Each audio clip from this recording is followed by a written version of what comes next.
El agua se abre en un silencio extraño, como si cada molécula estuviera conteniendo el aliento. Una sombra alargada avanza desde la penumbra de los manglares, moviéndose con una lentitud calculada, casi ritual. La superficie ondula apenas, pero bajo ella late una presencia que no pertenece a este territorio salino. La pitón se desliza sin prisa, dejando atrás el rastro de una voluntad que no admite fronteras. A unos metros, tiburones jóvenes patrullan la franja donde la bahía se vuelve poco profunda. Sus cuerpos flexibles se mueven con energía inexperta, ignorando por completo la criatura que los observa desde una profundidad sorprendentemente cercana. Hay algo inquietante en este contraste de mundos: el mar abierto, seguro para ellos, y un reptil que jamás debería haber alcanzado ese dominio. La pitón percibe el ritmo desordenado de las aletas, las vibraciones rápidas, la torpeza confiada de animales que todavía desconocen la escala real del peligro. No entiende el mar ni sus corrientes, pero comprende el lenguaje del movimiento. Cada giro, cada aceleración, cada pulsación en el agua despierta instintos que reposaban desde hacía semanas. Un tiburón joven cruza la zona equivocada. La sombra se desplaza en un arco preciso y la superficie se rompe en un estallido violento. La pitón emerge con la boca abierta. Cierra las mandíbulas sobre el costado del tiburón y lo arrastra con una fuerza que contradice su anatomía serpentina. El agua salta, gira y vuelve a cerrarse con un remolino que engulle la escena. En la orilla, algunos pescadores observan el disturbio creyendo presenciar un ataque entre tiburones. La forma serpenteante bajo el oleaje siembra una duda que nadie se atreve a confirmar. Saben que lo que acaban de ver desafía todo registro previo. Una serpiente gigante cazando dentro del territorio marino. Un choque entre especies que jamás debió ocurrir. Las imágenes de aquel día recorrieron la costa de Florida antes de que alguien lograra comprender lo que realmente había sucedido. Los primeros reportes hablaban de movimientos anómalos en zonas de cría, remolinos repentinos y la desaparición de varios tiburones jóvenes en cuestión de horas. Nada encajaba con el comportamiento habitual de depredadores marinos. Las señales sugerían un atacante terrestre o de agua dulce, algo imposible para ese ecosistema. Cuando los biólogos revisaron los videos captados por pescadores locales, la incredulidad se transformó en alarma.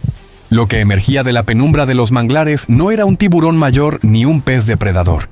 Era una pitón invasora, una de las muchas que habían escapado de criaderos ilegales y que ahora colonizaban los Everglades con un éxito devastador.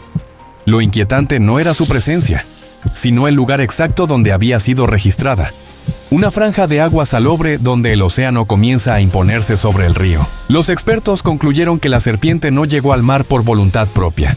Las lluvias intensas, el desborde de canales y la reducción de presas en su hábitat forzaron a la pitón a avanzar hacia territorios que jamás habría explorado en condiciones normales. Para los tiburones jóvenes, esas aguas tranquilas eran un refugio seguro.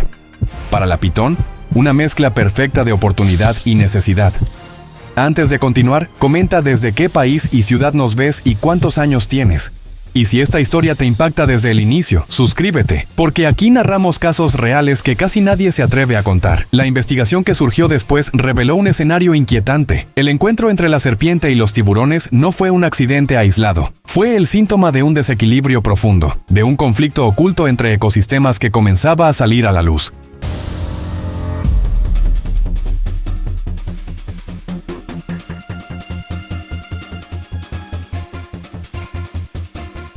La historia comenzó mucho antes del día en que la pitón emergió en la costa de Florida, con un tiburón joven entre sus mandíbulas. Para comprender el origen del conflicto, es necesario retroceder a los años en que las serpientes gigantes empezaron a invadir los Everglades. Miles de ejemplares fueron liberados accidentalmente tras huracanes que destruyeron criaderos clandestinos.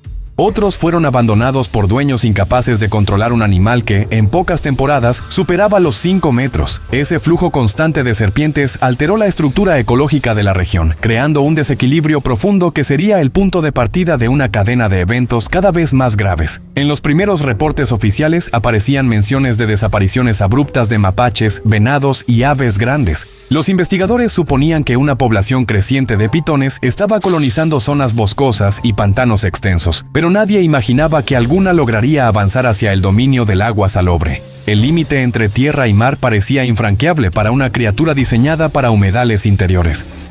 Sin embargo, las circunstancias ambientales estaban cambiando, y con ellas el comportamiento de los depredadores extremos. A medida que el ecosistema se transformaba, surgieron los primeros indicios de un patrón inusual.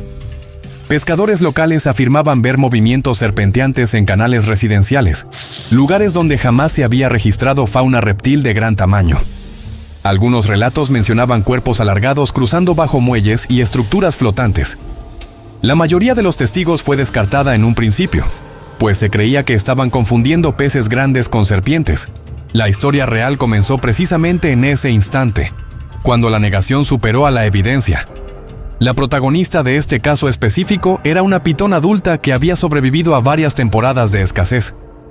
Sus marcas indican que había luchado contra caimanes juveniles y soportado heridas profundas que cicatrizaron en patrones irregulares. Esas cicatrices no solo revelaban su experiencia, sino también una resistencia excepcional. Esta pitón no era un ejemplar común. Era una sobreviviente que había aprendido a desplazarse por zonas más amplias en busca de presas, desarrollando un instinto exploratorio superior al de otras serpientes invasoras. Durante un periodo de lluvias intensas, los pantanos comenzaron a desbordarse. Las corrientes empujaron peces, roedores y otras presas hacia áreas nuevas. La pitón siguió esas señales como si fueran un mapa natural. Su avance no se basaba en el azar, sino en la lectura precisa de vibraciones y olores. Cada tramo recorrido ampliaba su territorio y modificaba su comprensión del entorno. Pronto alcanzó los manglares, un laberinto de raíces donde el agua dulce se mezcla con la salada. Allí encontró rastros de peces más grandes, señales que jamás había detectado antes. En ese punto surgió el primer registro verificable del caso. Un equipo de conservación que monitoreaba aves costeras captó la silueta de la pitón desplazándose entre raíces sumergidas.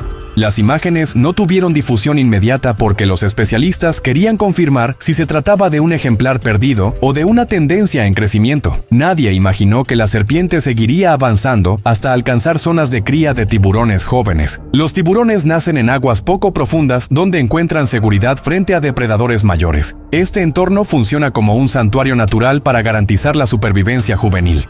Pero ese equilibrio, construido por millones de años de evolución, sería puesto a prueba cuando la pitón cruzó el límite del estuario y se encontró con un ecosistema completamente diferente.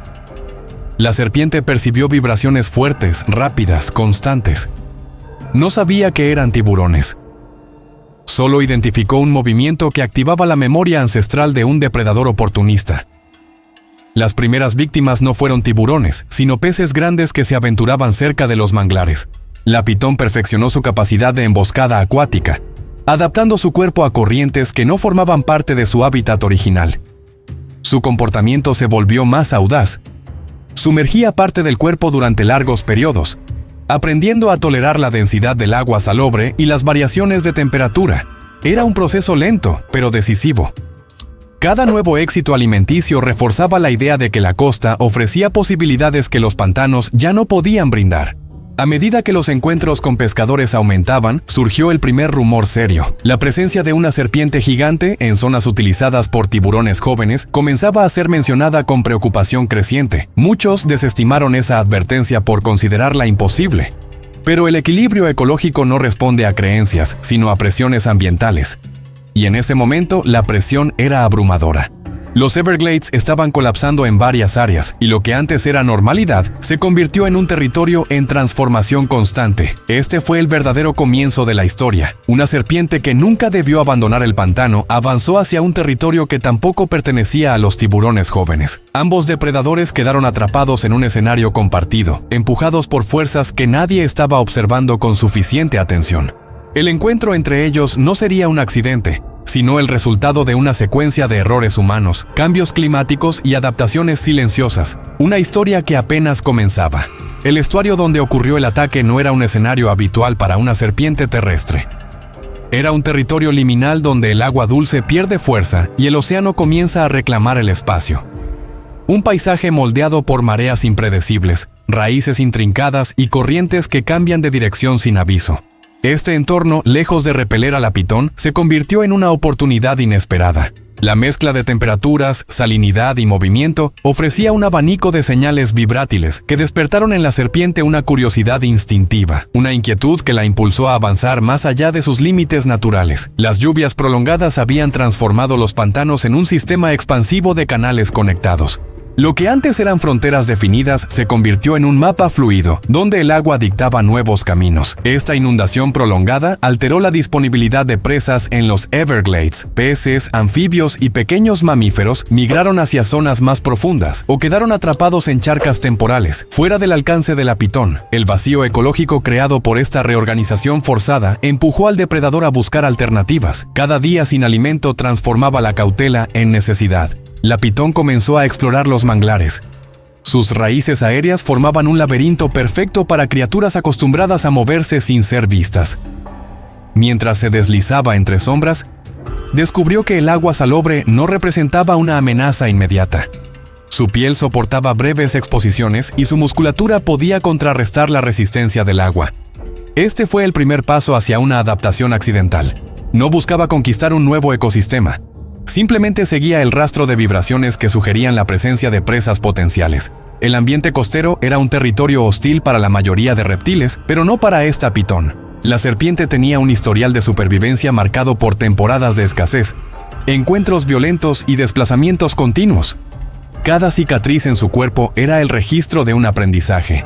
A diferencia de otras pitones menos experimentadas, esta hembra desarrolló una sensibilidad particular para interpretar cambios diminutos en el entorno. Percibía variaciones de presión, corrientes débiles y alteraciones en el ritmo de peces que se acercaban demasiado a las raíces del manglar. Los estudios posteriores demostraron que aquel estuario se encontraba en un estado de desequilibrio extremo. El aumento de temperaturas había modificado la distribución de especies marinas, obligando a los tiburones jóvenes a buscar refugio aún más cerca de la costa. Las presas habituales escaseaban y los predadores mayores retrasaban sus entradas a la bahía por el exceso de calor. Todo se movía en direcciones contrarias. En ese caos ecológico, la pitón encontró una franja de oportunidades que ningún depredador terrestre había explorado antes. El comportamiento de la serpiente comenzó a cambiar. Al principio se acercaba al agua solo para observar vibraciones y movimientos superficiales. Luego empezó a sumergir su cabeza por breves momentos, un gesto que revelaba exploración más que agresión. Con el tiempo, descubrió que podía mantener parte del cuerpo bajo el agua sin perder estabilidad. Este simple acto amplió su rango de caza de forma inesperada. Las presas ya no provenían solo de la tierra o de los pantanos, sino también de la franja móvil, donde los peces intentaban escapar de aguas agitadas. El ambiente no solo moldeó la conducta de la pitón, sino también su fisiología. Los expertos detectaron en la necropsia posterior un aumento en la resistencia de los tejidos respiratorios, probablemente debido a inmersiones frecuentes. Aunque no era una serpiente marina, esta adaptación accidental le permitió permanecer bajo el agua por periodos más extensos que otras pitones de su especie. Encuentros previos con caimanes juveniles la habían obligado a desarrollar reflejos rápidos, musculatura más firme y una capacidad notable para reaccionar en espacios estrechos. El estuario se convirtió en un territorio compartido por necesidad, no por elección. Los tiburones jóvenes entraban en él buscando seguridad frente a depredadores mayores. La pitón ingresaba por la presión del hambre y la escasez de presas. Ninguna de las dos especies estaba preparada para interactuar con la otra. Su encuentro fue el resultado de un entorno que había perdido estabilidad, un sistema que estaba produciendo comportamientos nunca vistos. No fue un choque natural, sino una consecuencia directa de una cadena de factores ambientales descontrolados. El paisaje que moldeó al monstruo no era un pantano ni un océano, sino el límite difuso entre ambos. Allí, la pitón se convirtió en una criatura híbrida, no en su anatomía, sino en su conducta. En ese espacio gris, descubrió que podía moverse con la misma precisión que en tierra firme y que su fuerza no se reducía en el agua. Los tiburones jóvenes, por su parte, no reconocieron a la serpiente como una amenaza. Para ellos, era solo una sombra más en un entorno lleno de tonalidades oscuras. Ese ambiente fracturado formó al depredador que protagonizaría uno de los encuentros más improbables registrados en la costa de Florida. La pitón no buscaba territorio ni supremacía, buscaba sobrevivir. El mar, que debería haber sido su límite, se convirtió en el escenario donde su instinto alcanzó una nueva dimensión. Un espacio donde dos mundos destinados a permanecer separados colisionaron por primera vez. El avance de la pitón hacia el estuario no fue un movimiento impulsivo, sino la culminación de una serie de adaptaciones desarrolladas a lo largo de meses de escasez y competencia. Las pitones invasoras pueden alcanzar longitudes extraordinarias, pero pocas logran consolidarse como depredadoras dominantes en entornos cambiantes. La protagonista de este caso poseía características que la diferenciaban de las demás. Su musculatura era especialmente densa, resultado de años enfrentándose a presas que lucharon hasta el último instante. Sus ojos mostraban un enfoque firme y calculado, señal de una criatura que había sobrevivido a situaciones extremas y que aprendió a interpretar señales mínimas del entorno para anticiparse al peligro. Con el paso del tiempo, la serpiente desarrolló una capacidad inusual para tolerar inmersiones prolongadas. Aunque ninguna pitón es verdaderamente acuática, la presión por encontrar alimento la llevó a explorar el agua salobre con una insistencia casi metodológica. Sus pulmones y su capacidad para regular el consumo de oxígeno demostraron una resistencia mayor de lo esperado para su especie. Biólogos que estudiaron el caso posteriormente sugirieron que la serpiente habría evolucionado comportamientos temporales para soportar condiciones ambientales adversas, un fenómeno poco documentado en serpientes invasoras, pero posible en ejemplares sometidos a estrés ecológico extremo.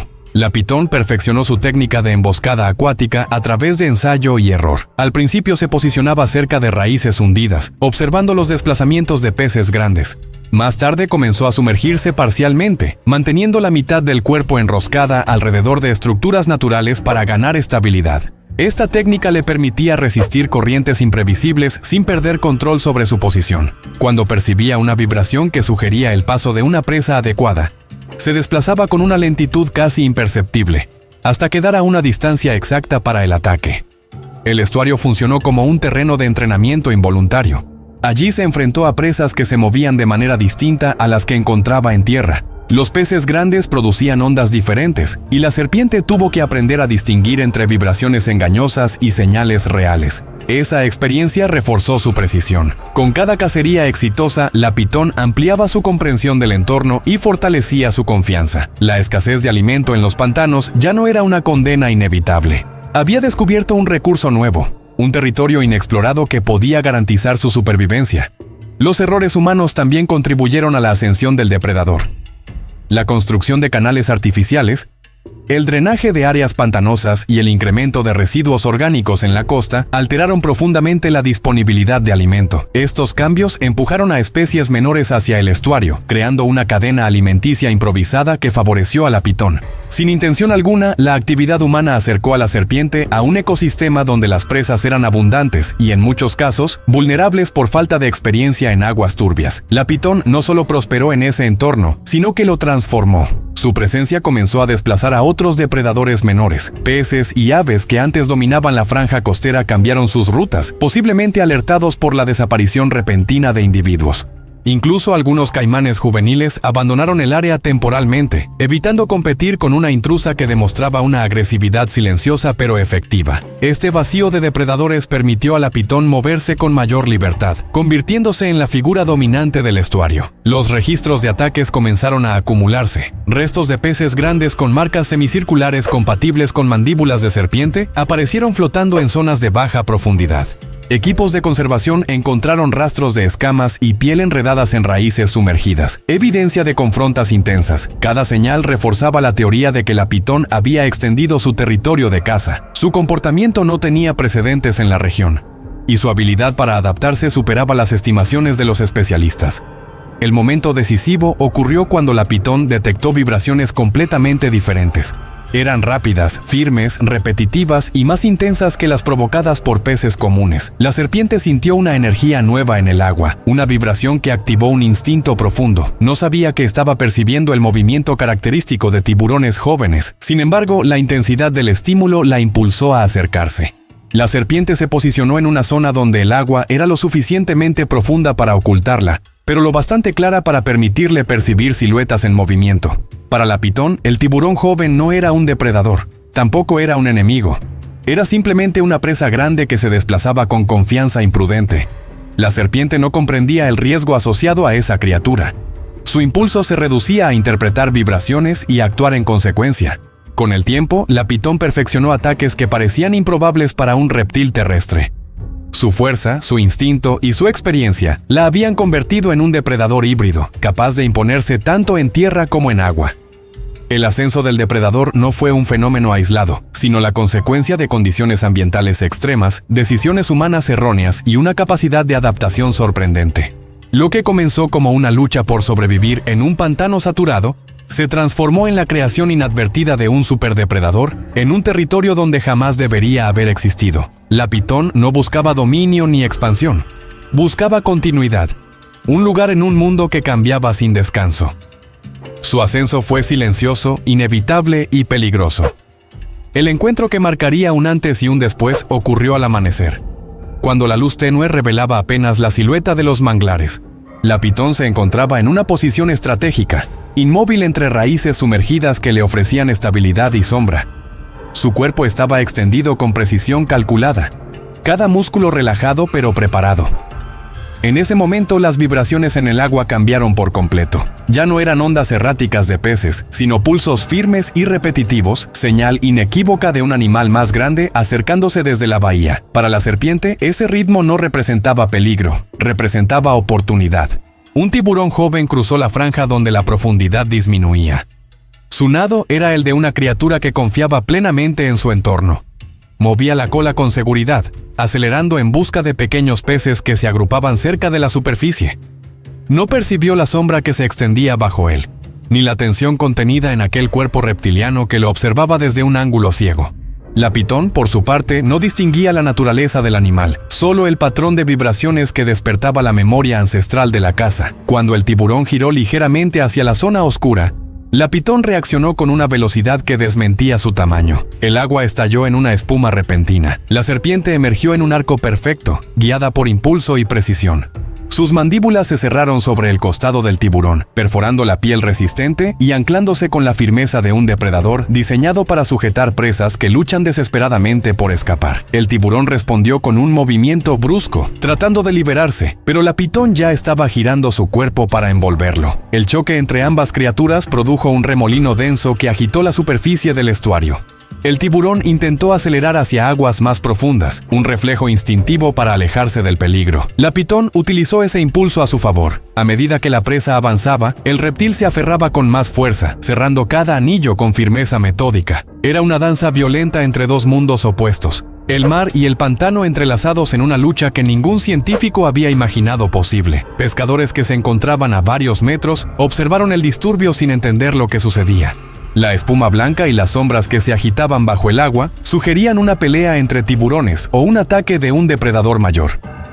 Pero la forma serpenteante que emergía ocasionalmente desafiaba cualquier interpretación convencional. Algunos creyeron ver un movimiento ondulante que no pertenecía al lenguaje del océano. Otros pensaron que era una aleta deformada por el oleaje. Nadie se atrevió a acercarse. El terror silencioso que provoca lo desconocido dominó el ambiente. El tiburón continuó luchando, generando ondas de choque que golpeaban el cuerpo de la pitón. La serpiente resistió sin perder estabilidad.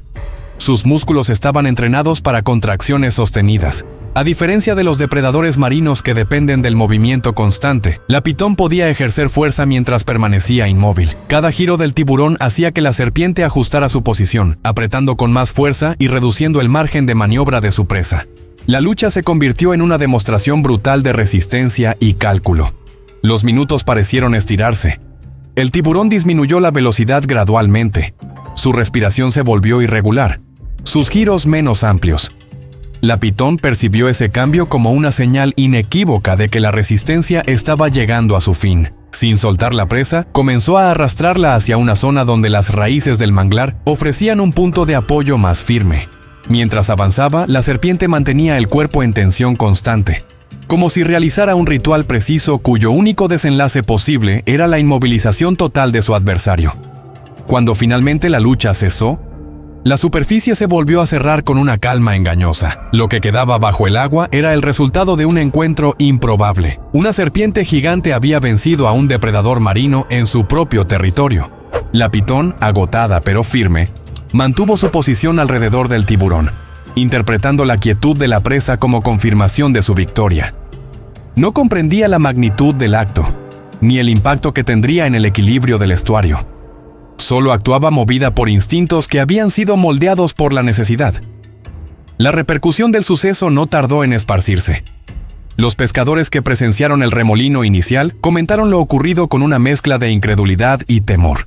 Las autoridades locales recibieron los primeros reportes confusos sobre un ataque que no podía clasificarse según los registros existentes. Los biólogos, al escuchar los relatos, se enfrentaron a un escenario que desafiaba toda lógica ecológica. El choque entre la pitón y el tiburón joven se convirtió en el punto de partida de una investigación que revelaría un desequilibrio más profundo de lo que se imaginaba. El primer gran choque no fue solo un ataque aislado. Fue la prueba definitiva de que la pitón había cruzado un límite biológico, psicológico y territorial. No había vuelto al pantano, había conquistado un espacio nuevo y peligroso, convirtiéndose en un depredador híbrido capaz de enfrentar criaturas del mar. Ese instante marcó el inicio de una cadena de eventos que cambiaría la percepción de los depredadores extremos en la costa de Florida.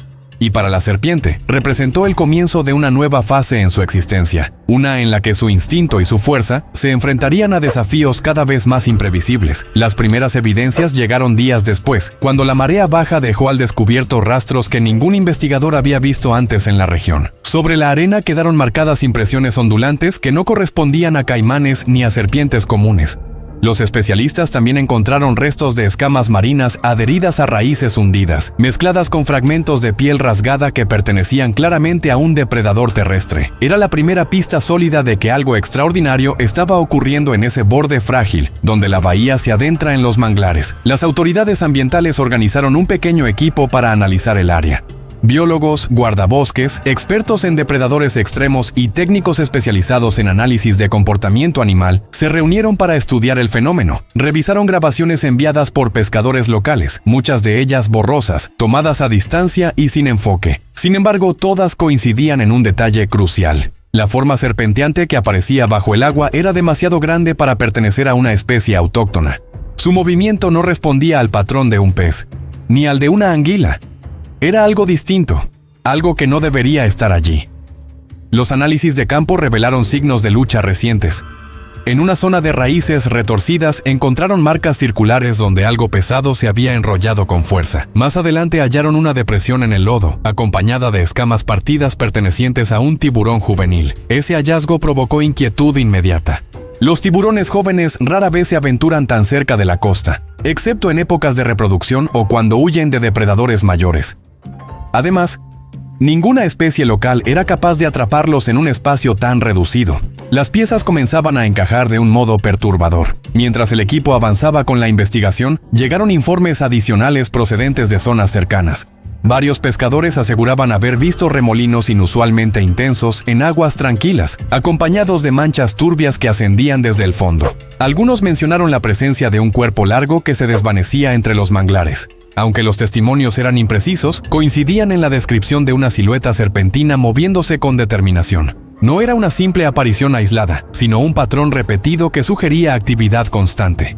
Los especialistas decidieron ampliar el estudio y llevaron equipos de detección de vibraciones. Estas herramientas permiten registrar movimientos subacuáticos mínimos y diferenciar la intensidad generada por distintos tipos de animales. Los resultados fueron sorprendentes. Detectaron señales largas y pulsos sostenidos que coincidían con el desplazamiento de un gran reptil. También identificaron aceleraciones bruscas que correspondían a intentos de caza. Los análisis preliminares mostraron que la pitón había realizado múltiples incursiones en áreas de alimentación de tiburones jóvenes. La criatura estaba adaptándose a ese entorno de manera más rápida de lo esperado. En paralelo se realizaron necropsias a tiburones encontrados muertos en días anteriores. Los cuerpos mostraban marcas semicirculares con patrones irregulares compatibles con la presión ejercida por una serpiente gigante. Esas marcas no eran superficiales.